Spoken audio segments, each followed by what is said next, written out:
നസം ഡൽഹിയിൽ നടക്കുന്ന പാറ്റ വിപ്ലവത്തിൻ്റെ ഭാഗമായി പല വീഡിയോ ദൃശ്യങ്ങളും പുറത്തു വരുന്നുണ്ട്.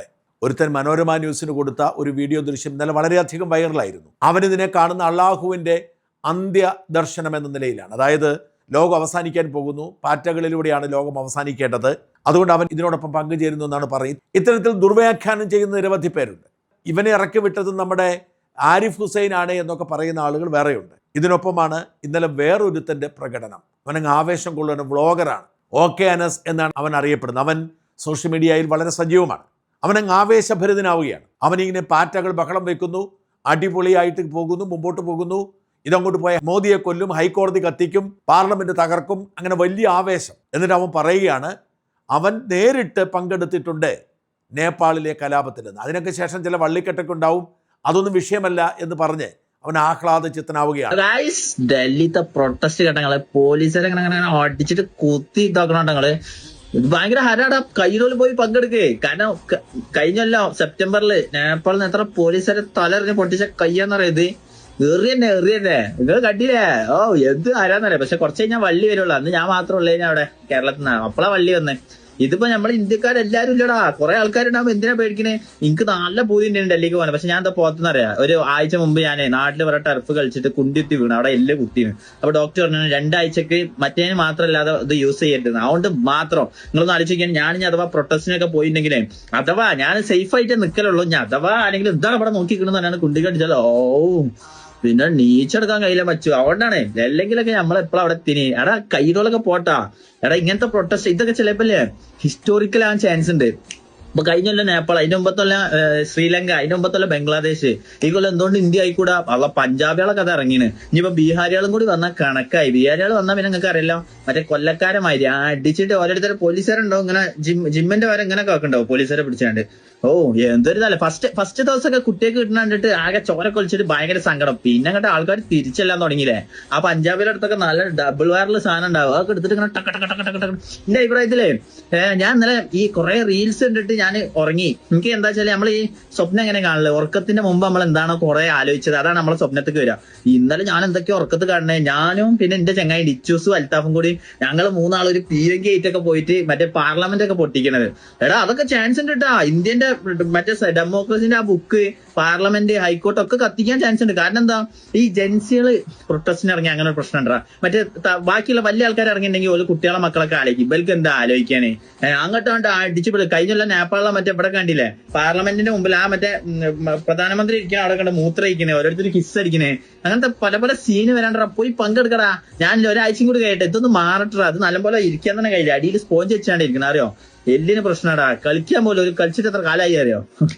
എന്തായാലും സാധനം തീരാഞ്ഞാ മതിയേന്. അങ്ങനല്ല സംഭവം സക്സസ് ആവടാ. കണ്ടിട്ടാതാട്ടെ തോന്നണേ. എന്തായാലും സോഷ്യൽ മീഡിയയിൽ ആളുകൾ ഏറ്റെടുത്തു. വലിയ തോതിൽ രാജ്യസ്നേഹികൾ ഇവനെതിരെ രംഗത്ത് വന്നു. ഇതോടുകൂടി അവൻ മാപ്പ് പറഞ്ഞുകൊണ്ട് രംഗത്തെത്തി. ഫസ്റ്റ് തന്നെ എല്ലാവരോടും സോറി പറയാണ്. കാരണം എന്താ വെച്ചാല് ഇന്നലെ ഞാൻ ഡൽഹിയിൽ നടക്കുന്ന പ്രൊട്ടസ്റ്റിനെ കുറിച്ച് റിയാക്ഷൻ വീഡിയോ ഇട്ടിനി. 5 മിനിറ്റ് കഴിഞ്ഞപ്പോൾ തന്നെ എന്റെ ലീഗൽ അഡ്വൈസർ വിളിച്ച് ഡിലീറ്റ് ചെയ്യാൻ പറഞ്ഞു. അപ്പൊ തന്നെ ഞാൻ ഡിലീറ്റ് ചെയ്ത്. പക്ഷെ വീഡിയോ ഡൗൺലോഡ് ചെയ്തിട്ട് ഒരുപാട് റിയാക്ഷൻ വീഡിയോസ് ഇറങ്ങി ആകെ വൈറലായി, മൊത്തത്തിൽ ഇതായി പ്രശ്നമായി. അപ്പൊ ഞാൻ ഫസ്റ്റ് തന്നെ പറയാണ്, ആ വീഡിയോ ഞാൻ ഇട്ടത് ഇന്ത്യയിൽ ഒരു തെറ്റ് പറ്റിപ്പോയി. ഇന്ത്യ തെറ്റാണ്, എന്റെ തെറ്റാണ്. ഞാൻ അങ്ങനെ ഒന്നും പറയാൻ പാടില്ല. അപ്പത്തെ എന്തോ ഒരു ആവേശത്തില് എന്തോ നമ്മളിപ്പോ വണ്ടി അടിച്ചാൽ എങ്ങനെ ശ്രദ്ധിക്കേണ്ടതെന്ന് അറിയില്ല. അതേമാതിരി എങ്ങനെയോ ഞാൻ ഈ സാധാരണ വീഡിയോ ചെയ്യുന്നതാണ്. പക്ഷെ അപ്പൊ എന്താ ഞാൻ പറഞ്ഞതെന്ന് എനിക്കൊരു ഇതുമില്ല, അറിയാതെ പറ്റിപ്പോയി.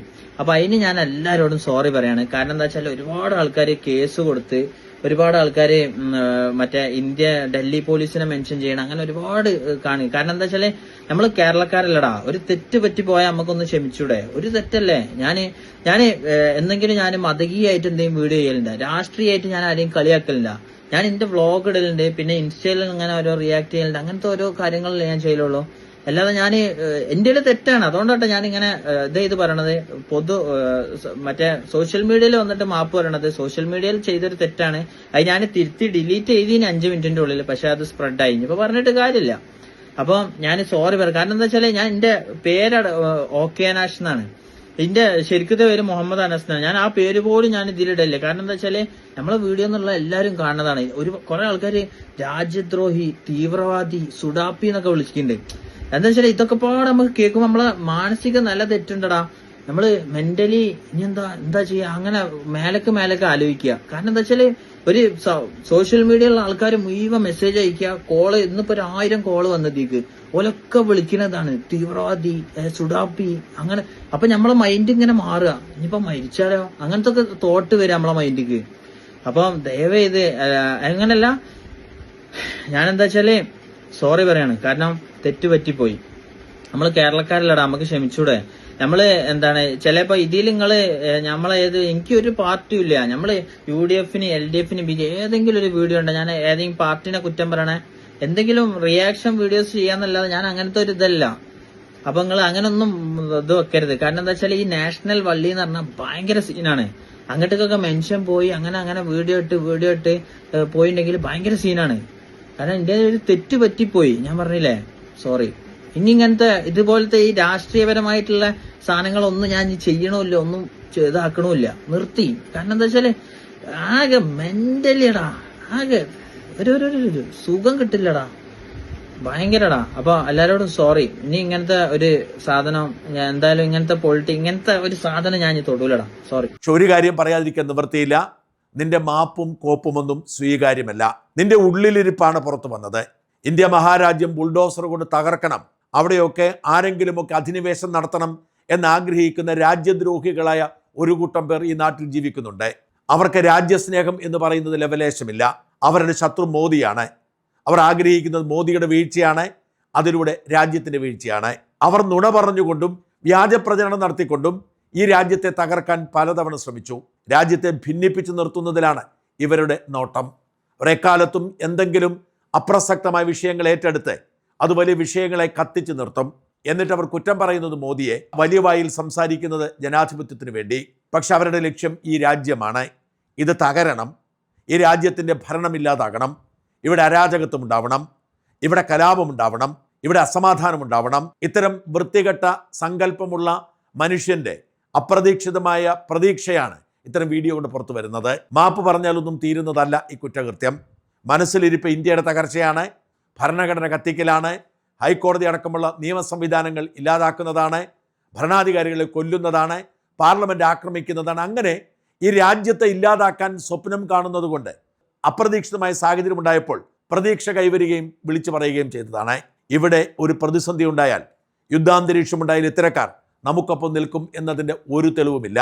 ഇവരൊക്കെ ഇന്ത്യയിൽ ജനിച്ചുപോയി എന്നതുകൊണ്ട് മാത്രം ഇന്ത്യയുടെ ജനാധിപത്യത്തെ ചൂഷണം ചെയ്ത് ജീവിക്കുന്ന പരാന്നഭോജ്യകളാണ്. ഇത്തരം രാജ്യദ്രോഹികളുടെ ഒരു വിട്ടുവീഴ്ചയും ചെയ്യരുത്. അറസ്റ്റ് ചെയ്യണം, ജയിലിലടക്കണം, UAP ചുമത്തണം. ഇവൻ എന്തൊക്കെയോ കച്ചവട സ്ഥാപനങ്ങളൊക്കെ ഉണ്ടെന്നറിഞ്ഞു, അതൊക്കെ അടച്ചുപൂട്ടണം. ഇത്തരം മനോഭാവമുള്ളവർ ഈ രാജ്യത്ത് ജീവിക്കാൻ പാടില്ല. അവർ ജീവിക്കേണ്ടത് ജയിലിലാണ്. ഇവരാണ് നാളെ ഭീകരവാദികളായി മാറുന്നത്. ഇവരാണ് നാളെ രാജ്യത്തിൻ്റെ സമാധാനം കെടുത്തുന്നത്. ഇത്തരം ചിന്താഗതികൾ ഒരിക്കലും പുറക്കാൻ പാടില്ല. ഓപ്പറേഷൻ സിന്ദൂർ നടന്നപ്പോൾ ഇതുപോലെ ഇന്ത്യൻ സൈന്യത്തിൻ്റെ നാശത്തിന് വേണ്ടി പ്രാർത്ഥിച്ച ഒരുത്തനെ സൗദി അറേബ്യയിൽ നിന്നും ലാൻഡ് ചെയ്ത ഉടനെ പോലീസ് പൊക്കിയിരുന്നു. ഇവനെയും തപ്പിപ്പിടിച്ച് ജയിലിലടക്കണം. ഇവന് സ്വസ്ഥമായി ജീവിച്ചുകൂടാ. ഇവന് രാജ്യത്തോട് വിരോധമാണ്, രാജ്യദ്രോഹിയാണ്. ഈ രാജ്യദ്രോഹിയെ കണ്ണടച്ചു പൂട്ടിയില്ലെങ്കിൽ നമ്മുടെ രാജ്യത്തിൻ്റെ അവസ്ഥ ദയനീയമാവും. ആഭ്യന്തര ശത്രുക്കളാണ് ഓരോ രാജ്യത്തിൻ്റെയും ഏറ്റവും വലിയ ഭീഷണി. അതിനുദാഹരണമാണ് ഇവൻ.